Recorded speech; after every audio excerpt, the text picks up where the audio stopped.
कि अगर कोई चुनाव में कोई बोलेगा धर्म युद्ध, कोई बोलेगा वोट जिहाद, उस पर भी कार्रवाई नहीं होती है। कोई बोलेगा फतवा या भगवा। अब जो फतवा दिए उनको तो आप लोग भूल गए। झारखंड में क्या बोले? झारखंड के लिए बोले कि आबादी बढ़ जाएगी मुसलमानों की।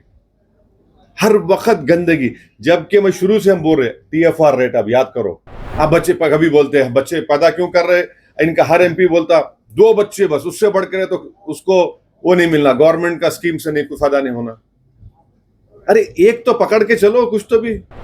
तीसरा ये है, चौथा ये है कि वीवी पैट का 100% काउंटिंग होनी चाहिए। अभी आप सिर्फ 5% करते हैं, 100% करो ना काउंटिंग, कौन रोक रहा है आपको? कि देश में जो लोक संख्या है कम हो रही है और 2 बच्चे से ज़्यादा 3 बच्चे चाहिए, ये शास्त्र का मानना है, ऐसा उनका कहना है। आप ये उनको नरेंद्र मोदी को जाके सिखाना चाहिए था, उनको जो पार्लियामेंट इलेक्शन में क्या बोले थे, मुस्लिम महिला ज्यादा बच्चे पैदा कर दी। बोले नहीं बोले प्रधानमंत्री? उनके भाषण में बोले ना बात कि आपके हिंदू बहनों गलों से मंगलसूत्र छीनकर उन महिलाओं को दिया जाएगा जो ज्यादा बच्चे पैदा करते। अब मोहन भागवत को क्या बोल रहे, हमारी आबादी गिर रही है, पॉपुलेशन गिर रहा है, तो धोखा है, धोखे वाली तो बात। क्या बोल रहे, बच्चे ज्यादा पैदा करो बोल रहे वो। 2 से ज़्यादा। फिर आरएस वाले शादी करना शुरू कर देना फिर चाहिए। अब बताइए आप पहले तो आप गाली देते हमारे को कि झारखंड में क्या बोले, झारखंड के लिए बोले कि आबादी बढ़ जाएगी मुसलमानों की। हर वक्त गंदगी, जबकि मैं शुरू से हम बोल रहे टीएफआर रेट, अब याद करो। टीएफआर रेट इस देश का गिरा है और सबसे ज्यादा टीएफआर रेट मुस्लिम समुदाय का गिरा, मगर अभी भी हिंदू भाइयों का उससे आगे है, कम है। हाँ, मगर आप ये आइंदा 20-25 साल में सबसे ज्यादा आबादी बूढ़ों की रहेंगी इस देश में। आज हम पुकार पुकार के बोल रहे देखो बूढ़े होंगे, 25 साल में बूढ़े होने वाले लोग। आप करो जैसा, आप जापान चले जाओ, यूरोप चले जाइए, वहां पे सबसे बड़ा लोग ज़ईफ है, माने बुजुर्ग हैं, ज्यादा उम्र के लोग हैं। रशिया है। आज आपको समझ में आ रही बात?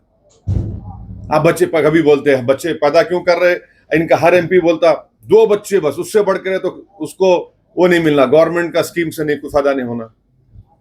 अरे एक तो पकड़ के चलो कुछ तो भी। अब आप एक के पकड़ने का मतलब दूसरा मत निकालो, तो एक पॉलिसी पे रहो ना भाई। आप देखिए स्टालिन, चंद्रबाबू नायडू बोल रहे ज्यादा बच्चे पैदा करो, या एक कानून है तेलंगाना में, आंध्रा में, कि जो भी कॉरपोरेटर का इलेक्शन लड़ेंगे नगर पंचायत का, उसमें 2 बच्चे से ज्यादा नहीं लड़ सकते। अभी बिल लाने वाले हैं, उसको खत्म करने वाले हैं।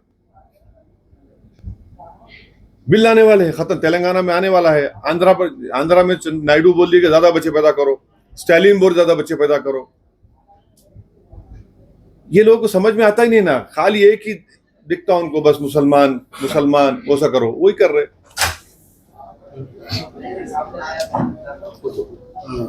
अभी सर महाराष्ट्र इलेक्शन के बारे में क्या बहुत सारे लोग ये कह रहे हैं कि ईवीएम का घोटाला है, आप इसको कैसे देखते हो?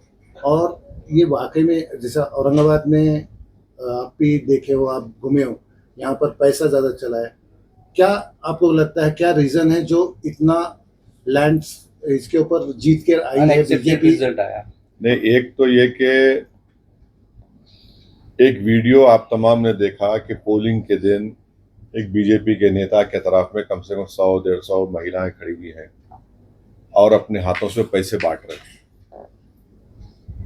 अब आप बताइए कि उसको भी देखकर अगर इलेक्शन कमीशन ऑफ इंडिया कुछ एक्शन नहीं लेता है और उल्टा केस इम्तियाज जलील पे बुक करते हैं एट्रॉसिटी का, तो ये फ्री एंड फेयर कैसा होगा बताइए? यानी वीडियो है पैसे बांट रहा, सो हर एंगल से है। आप उस हम कंप्लेन दिए इम्तियाज साहब, उस पर नहीं लिया।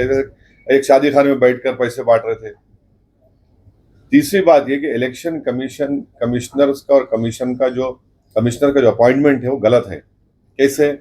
सुप्रीम कोर्ट ने जजमेंट दिया था कि प्रधानमंत्री, leader of opposition, chief justice of India, ये लोग मिलकर बनाना। सुप्रीम कोर्ट जजमेंट के बाद मोदी ने तो सीजीआई को निकाल दिया, अपने लॉ मिनिस्टर को ला लिया उसमें। वो तो अपने लोगों को बनाएंगे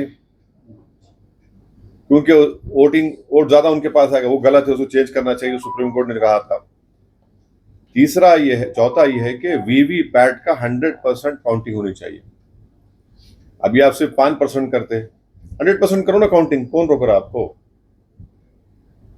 बैलेट पेपर पे और देखिए, छठी बात यह है कि अगर कोई चुनाव में कोई बोलेगा धर्म युद्ध, कोई बोलेगा वोट जिहाद, उस पर भी कार्रवाई नहीं होती है। कोई बोलेगा फतवा या भगवा। अब जो फतवा दिए उनको तो आप लोग भूल गए, उनके पास जा रहे ही नहीं आप, उनके पास जा रहे ही नहीं आप लोग। तो ये तो ठीक नहीं है ना। तो इलेक्शन फ्री एंड फेयर होनी चाहिए। फ्री एंड फेयर जब नहीं होगा तो फिर तो फायदा उठ जाएगा, उठा लेंगे। और फिर जितना जो पैसों का जो झोलझाल होता है उसको रोक टोक होनी चाहिए। रोक टोक ही नहीं हो रही। कोई खड़े होकर पैसे बांट रहा है पोलिंग के दिन।